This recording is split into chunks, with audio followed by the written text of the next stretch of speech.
Welcome into Friday Night Live. We got a lot of highlights coming your way. It may have been April Fools, but it was no joke, the games that were being played tonight. We have some great high school football action headed your way on this Thursday night edition of Friday Night Live, and it starts right now. You're watching Friday Night Live, sponsored by Valley Strong Credit Union. Grow your possibilities. Friday Night Live starts now. Hey, my guys, hey, look, Jose, hey, turn up for the 23 news, though, you know what I'm saying, my guys? Yeah, you gotta love it when you get this shout out. We gotta give the love right back to the South High Rebels. We're gonna get to them, but welcome into Friday Night Live. I'm your host, Carrie Osep.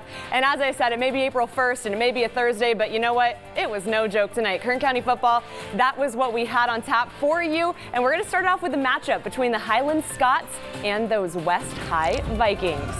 Going to our game of the week. Highland coming off a close win over North, while West tries to bounce back from a slim loss to East. Both teams looking to make a statement, but this guy turning 16, number 16 turning 16, Gail De La Mora, for West High. But we're starting with the action with Highland.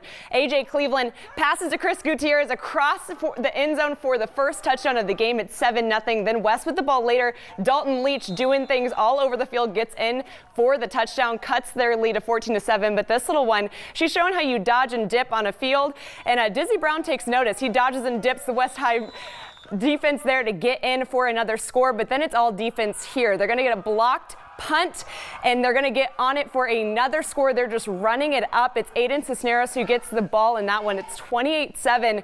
Highland George Venegas, though, 30 has the ball, falls outside, and no one's there to catch him. He gets into the end zone. It's 35-7.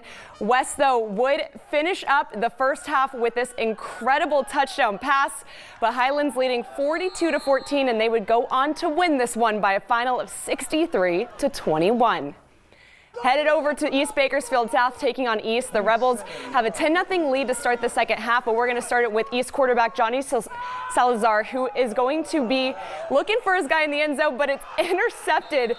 He saves this play, number 12 for the Rebels. Looking good there. Salazar again going to toss to his guy, who's going to run it down the field. This is number 3 here getting some plays, but Kerry Mills trying to make some stuff happen. Most of the throwing, though, was from the refs with the flags there, but we're going to ignore that. East, though, throwing again, and it's intercepted by Tyron Wilson. That's your second pick in the second half alone.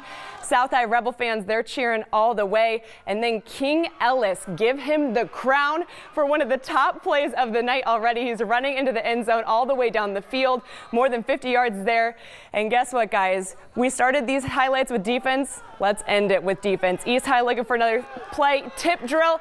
Number 15 gets this one, and the Rebels would run down the clock to win in shutout fashion, 17-0. Moving on over to another game. Frontier missed their game last week as Stockdale had to cancel due to COVID-19 protocols. Titans were hungry. Ridgeview hungry to win after losing to Liberty, too. Close game here. We have a lot of plays going on. It looks like number 10 is getting in there for the end zone, but you see the final score there. This was a close one. Ridgeview, although some good plays, wouldn't be able to come away with the win. They fall 19-14.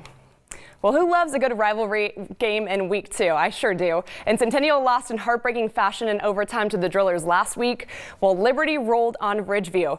What was in store for these two rivals tonight? Well, let's find out. Going out there to Liberty High School, Golden Hawks on the road. Of course, third quarter, we're starting with Liberty. Handed off to Jalen Hankins for the touchdown. You see number 13, that one's good. Liberty attempts the extra point here. It is no good, or actually this is good, my bad. The kick is good, and the van likes what they see. But Liberty with the ball, Hayden Mann is gonna hand it off to Prentice Boone, and Boone goes boom all the way in the end zone, 35-yard rushing touchdown there. The Patriots win this rivalry round 38-14. Meanwhile, Shafter Generals taking over Centennial's home field as their stadium awaits repairs, hosting Kern Valley. First quarter here, Shafter with the ball. Tyson Dozier finds Devin Sundgren, who takes this one all the way in for the touchdown. No one's touching him. Shafter attempts to do an extra kick. They have to go for it. It's no good on that one, but we're going to go back to Dozier. He had a great game in week 1. He's trying to do some damage here, but this one is actually going to be all Dom Torres, who gets all the way down the field. Actually, excuse me, that's Sundgren again, number 88, doing big things. I should remember his name. The final score in this one, Shafter runs down the Bronx 48-0. And more scores from tonight. The Wasco Tigers wrap up their 3-game season at Tulare Western. They would fall 12-8. And then we have another final score in overtime as the Golden Valley Bulldogs would edge out the Miramonte Lions 16-15. We don't have, there we go. We got that score up there. We have more games to get to on this Thursday night football edition of Friday Night Live, including a heartfelt moment for the Stars. You're going to want to stick around for that, so don't go anywhere. Plenty of highlights headed your way.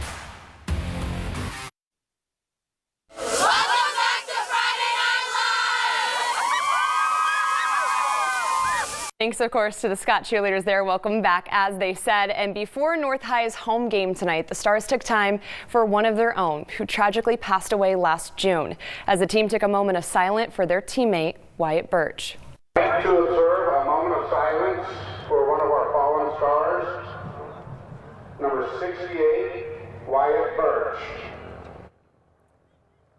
Wyatt was set to be a starting right tackle for the team this season. Instead, his brothers on the gridiron are honoring him, and they took a knee for their first offensive play, as well as that moment of silence before the game. Birch tragically passed away, as I mentioned, this past June, just 3 days before his 17th birthday, and the team has dedicated their season to him, along with his family, honoring the legacy of a multi-sport athlete who will be remembered more for the person he was off the field.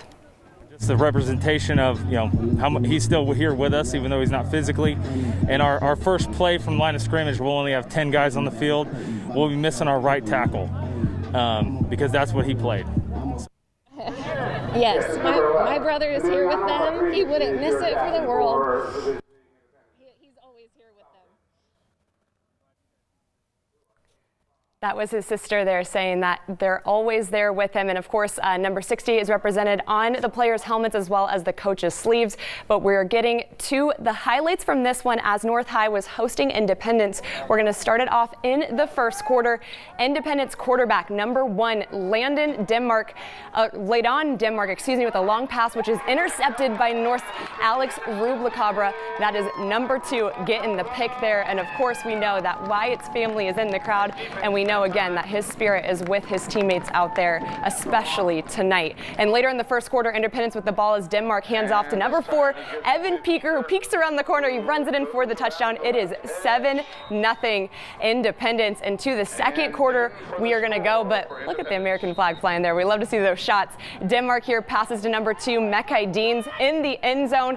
It is good. He gets up and gets it done, as Independence Falcons would go on to win this one, though, by a final of 39-14. Foothill has been waiting a long time to play in their new stadium. Tonight was that night as they hosted the Arvin Bears. We love to see that new look there. Fourth quarter, we're starting it off here. Arvin quarterback Anthony Sabria with a long pass that is intercepted by Foothill's Titan Dalen Felix. I don't know about you all, but if you've been paying attention, there's a lot of picks tonight in these games. Later in the fourth quarter, Foothill quarterback Rafael Manhe keeps the ball and pushes through for the short touchdown, bringing the final score to 34-6, meaning that the Trojans were able to top the Bears as they unveiled their new stadium. And again, that final score actually looks like it's 33-6. And for the second straight week, Stockdale has not been able to play due to COVID-19. They were set to take on the Drillers tonight, but that game was canceled. They're still set to play Frontier on a postponed date on April 30th. And meanwhile, the Garces Memorial Rams get set for back-to-back Saturday action.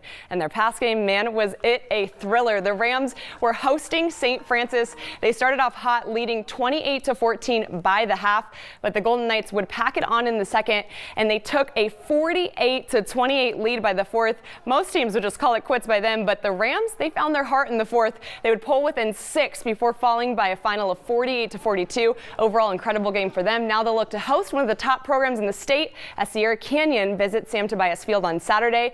The roller coaster game from this past week will likely serve as motivation for one of their toughest opponents on the schedule. That game kicks off at 5.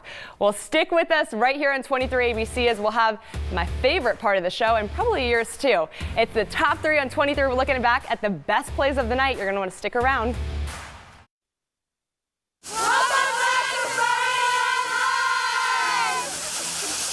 East Bakersfield cheerleaders there. We love to see those ladies out there. And as I mentioned before the break, we're getting to the top 3 on 23. And let's start it off with the number 3 play of the night. Frontier quarterback Vincent Ego with a long pass to number 17, Devin Cochran, who runs it down for the touchdown. A big play for the Frontier Titans, who were waiting a while to get their first game of the season after missing that game last week. To number 2, we're giving this one to the Highland defense. All together now, they block that punt and get on the ball. It's Aiden Cisneros who falls in the ball for the score, but I'm crediting all the guys, and that's what we love to see. This is a team sport for a reason, and the team gets it done as Highland wins big tonight against the West Vikings. Top play of the night. I'm giving you 2 top plays. South High Rebels, they were picking off the East Blades all over the field. Number 12 getting it done, but then this guy, King Ellis. Now you see him, now you don't, now you do, because he's running so fast. I was barely able to catch up with him as King Ellis, again, I said it, you got to crown him for the top play of the night because he was doing it all over the field as his team would sneak away that 17-0 win. Of course, as I mentioned, that's a shutout win, and we love to see that, but they were putting it all out there on the field for that second half. But again, guys, I just want to say thank you to everyone for tuning in for our second week of Friday Night Live, or shall I call it Thursday Night Live this week. But make sure next week we get back on schedule for Friday Night Live for week 3 of the Kern High School District, and then we'll have more games headed your way as Bakersfield Christian gets back out on the field as well. But I just want to take a moment to say thanks to all of our photogs, our editors, to our producers for helping put this show together. It hasn't been easy. We have a little rust that we're shaking off. Of course, I am too, but we've had a lot of fun. So Friday Night Live has been a blast so far, and we hope that you stay tuned for us next week. But that will do it. I mean, any April Fool's jokes? I didn't have one planned. I wish I did, but it wasn't no joke today. Football was fun, and we're glad that you joined us for the show. And we still have a lot of